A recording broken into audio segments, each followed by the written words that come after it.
Here's a question. How many of you watched the metal documentary Into the Void on Hulu? I wasn't sure what to think going into it, but man, those episodes were a lot darker than I was anticipating. The episode on Chuck Schuldiner, who was one of the forefathers of death metal with his band Death, was quite moving, especially as they described his last few days on this earth when he was dying from a brain tumor. I'd be lying to you if I said it didn't get me choked up. Even more so was the Dime episode. I was and still am a big fan of Pantera. I was crushed when Dime passed, and watching this episode brought it all back up again. However, Dime's longtime girlfriend Rita was also part of the episode, and she had a lot to say which put things in a perspective that I never considered before. Not only that, she shared a lot of great moments about their life together, which was a reminder of what an awesome dude Dime really was. So even though watching this episode opened up some old wounds, it was still a great watch. And the last episode I watched last night before going to sleep was the episode on Kurt Strubing.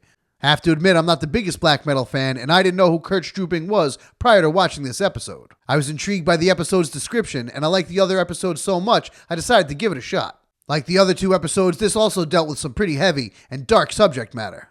That being said, it was a fantastic episode, and I look forward to watching the remaining episodes. So if you're a fan of metal, I highly recommend watching this documentary. But be warned, it can be kind of emotional if you actually lived through these events when they happened. And if you already checked it out, let me know what you think in the comments below. See you in the next one.